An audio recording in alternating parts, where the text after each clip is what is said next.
নমস্কার, নিউজ ভ্যানগার্ডের পর্দায় প্রত্যেককে স্বাগত জানাচ্ছি। এই মুহূর্তে আপনাদের সাথে আমি রয়েছি অঙ্কিতা। চোখ রাখছি এই মুহূর্তের গুরুত্বপূর্ণ খবরগুলির মধ্যে। ৭ রামনগর বিধানসভা কেন্দ্রের বিধায়ক সুরজিৎ দত্ত প্রয়াত হয়েছে। উনার প্রয়াণকে কেন্দ্র করে ইতিমধ্যেই আকাশ বাতাস ভারী হয়ে উঠেছে। ৭ রামনগর বিধানসভা কেন্দ্রের বিধায়ক সুরজিৎ দত্তের মৃতদেহ নিয়ে আসা হয় আগরতলা এমবিবি বিমানবন্দরে। এমবিবি বিমানবন্দর থেকে উনার মৃতদেহ নিয়ে যাওয়া হয় মহাকরণে।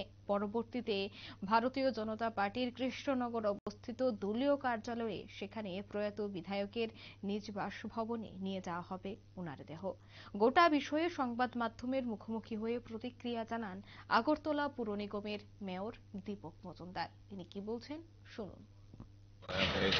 সুরজিৎ দত্ত ৭ রামনগর বিধানসভার নেতা নন, সারা রাজ্যের জনপ্রিয় জননেতা এবং হিন্দু ধর্মের প্রতিটি মহকুমা প্রতিটি ডিস্ট্রিক্টে কোনো অনেক ব্যক্তিরা আছেন যারা উপকৃত হয়েছেন বিভিন্ন সময়। যখনই কেউ কোনো সমস্যা পড়েছে সুরজিৎ বাবু ওদেরকে তাদের রক্ষা করেছে। এবং আমি বলবো যে গরিব মানুষের যদি অন্যতা কেউ থাকে রাজ্যে রাজনীতি করার ক্ষেত্রে সুরজিৎ বাবু সমুদা সবার প্রিয় ছিলেন। আমারও রাজনৈতিকভাবে ওনার সঙ্গে অনেক রাজনীতি ছিলাম। আর পাশাপাশি পারিবারিকভাবেও আমার ব্যক্তিগত অভিভাবক রাজনৈতিক অভিভাবক যেমন পারিবারিক অভিভাবক আমরা হারিয়েছি। আজকের দিনে আমি বলবো ভগবানকে প্রার্থনা আপনার সাথে কামনা করি এবং ওনার পরিবার পরিজনের প্রতি আমার সমবেদনা রইল। এটাই আর আজকের এই দিনে আর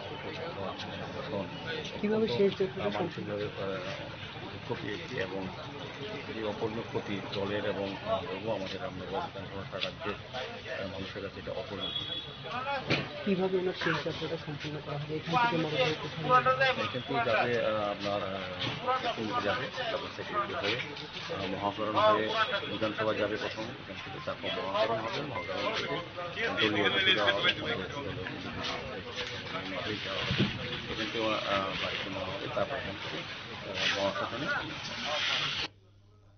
আপনারা শুনলেন মেয়র দীপক মজুমদারের বক্তব্য। গোটা রাজ্য ইতিমধ্যেই শোকস্তব্ধ এবং বিধায়কের প্রয়াণে ইতিমধ্যেই গভীর শোকাহত মেয়র এবং তিনি ওনার পরিবার অর্থাৎ প্রয়াত বিধায়কের পরিবারের প্রতি সমবেদনা জ্ঞাপন করেছে।